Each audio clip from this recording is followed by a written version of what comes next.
It starts with a breath. Shallow, ragged, the kind a person takes when they're trying not to be heard. At 2:46 a.m., a woman's voice broke through the Manchester emergency line.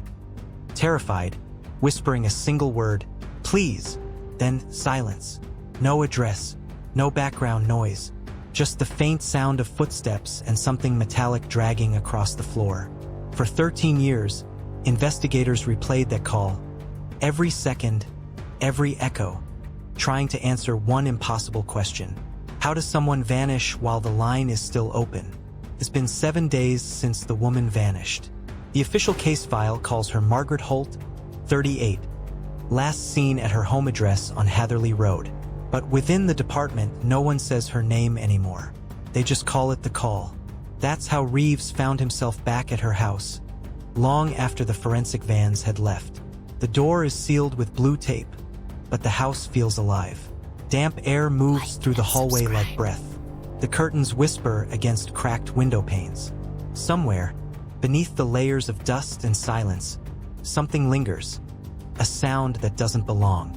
Neighbors had begun complaining again. They said they heard her voice, faintly, as if she were speaking from another room. One woman swore she'd heard someone walking around inside the night before. Reeves dismissed it at first. Sound travels, especially in these old terraces. But when he unlocked the front door that morning, he caught it too. A faint hum from the kitchen, like a kettle about to boil. He stepped inside, notebook in hand, recorder clipped to his jacket. The kitchen was exactly as they'd left it. The cup, the kettle, the chair angled slightly toward the door, as though someone had just stood up and stepped away mid-conversation. The faint smell of burnt toast still clung to the air. Reeves moved through the rooms in silence, gloved hands brushing over the cold surfaces, each touch stirring the dust like memory.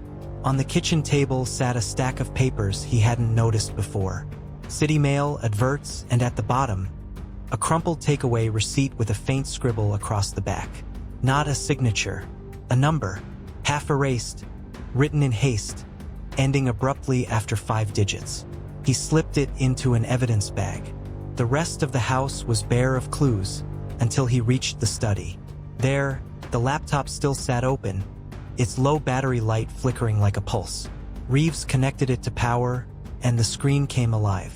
On the desktop, a single draft email, timestamped 11:41 p.m., minutes before the emergency call. The subject line read, "If anything happens," but the message was blank. The forensic team had already combed through her files. No sent messages, no social media, no calls except that one to 999. Still, Reeves couldn't shake the feeling she had left something behind. Intentionally, like a breadcrumb meant only for someone who would come looking twice. Outside, rain began to fall. The sound echoed through the half-empty house, rhythmic, insistent. He looked out the back door where faint, muddy footprints led across the tiled floor. They had never matched anyone in the database. Not hers, not her husband's, not the first responders. Reeves crouched near them, tracing the shape in the light. They led away from the door into the garden, and then nothing. The trail stopped at the fence line, as if the person who made them had simply disappeared. He switched off his torch and stood still, letting the silence settle. Somewhere far off, a siren wailed and faded. He looked back toward the kitchen, the receipt, the half-written email, the kettle. It all felt rehearsed, deliberate, as if she'd known exactly what the police would find and what they wouldn't. Before leaving, he took one last look at the hallway phone, the one she'd used to make that final call. The receiver hung slightly off the hook, its cord twisted tight, as though someone had turned it in panic or purpose. As he closed the door, his phone buzzed. A message from the audio lab. They'd isolated the background noise from the 999 recording. There was breathing, yes, but under it something else. A man's voice, whispering one word. Reeves froze as he read the transcription. Closer. He looked back at the house. The lights were still off, but for a moment he could have sworn someone was standing at the window. They thought they were searching for one woman, but by the end of the week, they weren't sure who she was at all. The call had come from a payphone, the kind no one uses anymore, outside a petrol station just off the M61. The line went dead after 37 seconds. The voice on the tape was calm, measured, unervingly composed. She gave her name as Sarah Langford, age 34. But there was no Sarah Langford in Manchester. No driver's license. No bank account. No trace. The name was Air. Detective Reeves started with the obvious. Missing persons reports, hospital intakes, welfare checks. Nothing. Then he went back to the tape. He played it again, slow this time. "There's someone in the house," she'd whispered. "He's not supposed to be here." It wasn't fear that caught his attention. It was certainty, like she already knew how it would end. They traced her accent. Midlands, maybe Birmingham. But the phone booth was near Bolton. CCTV showed her silhouette. A woman in a beige coat, hair tied back, carrying what looked like a shopping bag. She never turned toward the camera. 37 seconds later, she was gone. When Reeves pulled the petrol station's register, one receipt stood out. Printed 5 minutes before the call. Cash transaction. A single item, bottled water. The name on the security card used to unlock the kiosk. Langford, an employee who hadn't shown up for work in 6 months. That's when it began to unravel. The flat listed for A. Langford was on the outskirts of Salford. Small, ground floor, curtains drawn. When officers entered, they found 2 mugs on the counter, one still half full. A candle burned itself out near the sink. And on the table, a torn envelope. Inside, a photograph. 2 women, identical faces. One smiling in a police uniform, the other in plain clothes. Written on the back in blue pen, "Tell them it's over." Reeves stared at it for a long time. There was something surgical about the handwriting, careful, deliberate. The uniform in the picture belonged to the Greater Manchester Police. He checked internal records. There was indeed a PC Anna Langford. Last seen on duty 3 nights before the 999 call. She hadn't reported for her next shift. Her home address was the same as the flat they'd just searched. Anna Langford. Sarah Langford. 2 names. 1 woman. The problem wasn't who she was. It was what she'd discovered. Because Anna hadn't been missing long, but she'd been watched for months. Her laptop showed encrypted emails to a private Gmail account registered under a pseudonym. In them, she'd written to someone named D. The last message, timestamped 2 hours before the 999 call, read, "He knows. If I don't make it to the phone, look in locker 214. The locker belonged to the department's cold case archive. Inside, detectives found an evidence file from a 2012 murder. A woman stabbed in her flat, no suspect ever charged. The evidence tag had been signed out 3 weeks ago by PC Anna Langford. The photographs in the file were grainy, black and white. But one detail stood out. The woman in the crime scene photos looked exactly like Anna. Not similar. Identical. 2 women. 1 face. 12 years apart. That night, Reeves didn't sleep. He replayed the call again and again. There's someone in the house. He's not supposed to be here. Was she talking about an intruder or about herself? There are cases that begin with violence, blood, a weapon, a body. And there are others that begin with paper. Reeves spread the contents of locker 214 across the incident room table. Dusty folders, Polaroids curling at the edges, evidence bags that had yellowed with time. Each one bore the same case number, HM 47/12, the 2012 homicide of Marion Holt. Age 33, last seen leaving her office in Salford. Body discovered in her flat 3 days later. Case unsolved. But the moment Reeves looked at the crime scene photos, the air shifted. It wasn't just resemblance, it was replication. The same bone structure, the same dimple on the left cheek, even the same crescent-shaped scar above the brow. If it wasn't Anna Langford, it was her mirror. Forensics rechecked the files. DNA reports from 2012 had been inconclusive, citing contamination. Reeves ordered a new analysis. When the results came back, the room went still. The DNA recovered from the 2012 scene, the blood on the broken wine glass, the hair on the pillow, belonged to Anna Langford. A dead woman's DNA belonging to a living officer. Someone had buried the connection. Reeves pulled Anna's personnel file. It had been created in 2014, 2 years after Marion Holt's death. A spotless record. No disciplinary notes. But when IT tried to access her recruitment form, the database flagged it as externally uploaded.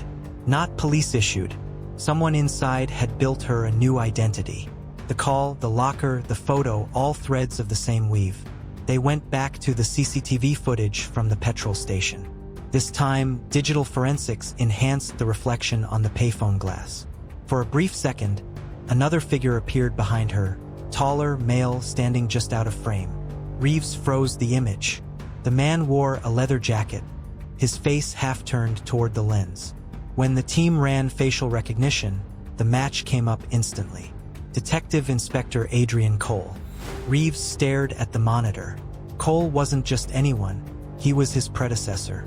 The man who'd led the Marion Holt investigation back in 2012. The pieces began to slide together, not neatly, but with the sickening friction of truth. Cole had worked under Holt. She was his supervising officer before her death. There were rumors, whispers of an affair, but nothing proven. And now, 12 years later, the woman who called 999, the one who said he's not supposed to be here, had been living under Holt's face, under Holt's life. If Anna was Marianne, then she hadn't died at all. She'd run, changed her name, joined the force that failed her. And when Cole found out, he erased her again. The clock on the wall ticked past midnight. Reeves sat alone, listening to the echo of her voice through the playback speakers. "I'm at the phone now. Please. He's in the house." Every syllable was precise. There was no panic, only finality. It wasn't a plea. It was a warning. At dawn, Reeves took a drive, past the M61, past the petrol station, to where the old Langford flat stood boarded and dark. The local council had scheduled it for demolition. He parked, listened. Somewhere inside, a sound, a hollow drip, echoing through plaster. He called for backup. But before the team arrived, he pushed open the door. The air inside was stale, heavy with mildew and something else, chemical, synthetic, like the residue of old film developer. In the corner of the living room sat a box, marked with the department's archive seal. Inside, an old reel-to-reel tape recorder, still plugged in. The tape was labeled in that same blue pen, "Play if I disappear again." There's something about old recordings that makes them feel alive. The hiss before the voice, the way silence breathes between words. Reeves pressed play. The reel began to turn. First only static, then the faint hum of electricity, and then a voice. It was Anna's, calm, controlled, the same steady cadence from the 999 call. But she wasn't speaking to dispatch. She was narrating. "If you're hearing this, something's gone wrong. My name isn't Anna Langford. It never was. My name is Marion Holt." Reeves' breath caught. "I was a detective in this city 12 years ago.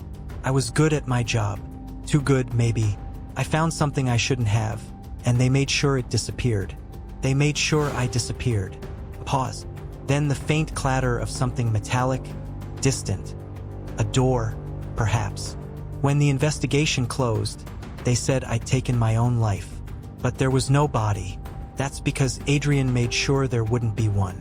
He didn't kill me, not directly. He gave me a choice, disappear or die. And I chose to vanish. Reeves leaned closer to the speaker. The voice wavered now, still measured, but fragile. "I changed everything. My face, my name, my history. It was easier than I thought. When the person helping you is the one who buried you." The tape crackled. Reeves could hear movement, footsteps pacing, then a faint exhale. "I joined the force again. I thought if I could get back inside, I could find proof. But he's still here, still watching, still making sure no one digs too deep." She stopped. The reel hissed for 5 seconds before continuing. "I have what he doesn't know I took. Files, photos, statements. They're in a safe place. If this recording is found, it means he's moved faster than I could. Find the locker, the one with no number. The key is inside the envelope marked H. Don't trust anyone wearing a badge from before 2015. Then a soft sound, 3 knocks, slow and deliberate, followed by her final words. If I disappear again, tell them I didn't run this time. The tape clicked to an end. And in that silence, Reeves realized what the call had been. Not a plea for help, but a trigger, a signal for whoever might come after her. He called the station immediately, but when he tried to upload the file, the system rejected it. Corrupted media, unauthorized device. Moments later, the power flickered. The computers went dark. The team scrambled, but Reeves knew the look on their faces. This wasn't a glitch, it was a wipe. Someone inside was scrubbing the system clean. He grabbed the reel, sealed it in an evidence bag, and left the station. The streets of Manchester were slick with rain again, a mirror to that first night, the night of the call. He drove aimlessly until he reached the bridge over the River Irwell. There, under the orange sodium glow, he replayed the tape in his head. Marion Holt, alive, remade, erased twice over. He wondered how many others like her were still buried behind new names. And then his phone buzzed. Unknown number. No caller ID. He hesitated, then answered. No voice, just a single, faint sound. 3 knocks. The line went dead. Rain has a strange way of holding sound, blurring edges, softening truths. By the time Reeves reached the old Langford address, it wasn't a home anymore. It was a memory with a front door. The house stood in silence, boarded windows slick with water, the garden swallowed by weeds. Inside, everything smelled faintly of dust and mold, but beneath it something chemical, cleaning fluid, paint thinner, the same scent the first responders noted the night of Anna's disappearance. He moved through the room slowly, flashlight in hand. Family photos still hung on the wall, but every single face had been scratched out, except one. A young woman in uniform. The name tag read Holt. Reeves froze. It was her, Anna or Marianne or whatever name she had been forced to wear. And behind the glass of that frame, barely visible, a reflection of someone else. A man's silhouette, blurred, standing just behind her shoulder. He took the frame down. Behind it, taped to the wall, was a small, rusting key. And on the wallpaper, written in shaky black ink, Locker 217, last chance. The Manchester Evidence Depot hadn't been used in nearly a decade. Rows of lockers stretched endlessly, like a mausoleum of forgotten truths. Most were empty, stripped for scrap when the new facility opened. But there it was, 217. No tag, no label, its lock half corroded with rust. The key turned with a slow metallic groan. Inside were folders yellowed with time, and a single black envelope marked with the letter H. Reeves opened it. Inside were photographs, grainy, black and white surveillance stills, taken years apart. Each one showed the same man, different places, same eyes. A senior officer, now retired, once decorated. His name, Chief Superintendent Adrian Wolfe. In the photos, Wolfe was always standing near someone else. At a press conference, at a gravesite, at a burned-out crime scene. Always there, but never central. A ghost in the background of Manchester's unsolved cases. And in the last photo, dated just weeks before the 999 call, Wolfe was standing beside Anna Langford, his hand on her shoulder, his eyes fixed not on her but on the camera. The air inside the depot grew cold. Somewhere behind him, metal creaked. Reeves turned, just in time to see the shadow of a man standing in the doorway. It was Wolfe, older now, tired, but his voice carried the same authority that once filled briefing rooms. You shouldn't be here, Thomas. Reeves' pulse hammered. You killed her. Wolfe smiled faintly. No. I made her disappear. It's not the same thing. He stepped closer, the sound of his shoes echoing against the concrete. She found something she shouldn't have. Something that would have undone more than just me. Whole careers. Whole departments. I gave her an out. She took it. You should too. Reeves gripped the envelope tighter. Where is she? Wolfe tilted his head. Gone. just like she wanted. But you're still here. For now. He turned and walked away, his footsteps fading, his shape swallowed by shadow. Reeves stood alone, the tape recorder heavy in his pocket. The rain outside had stopped.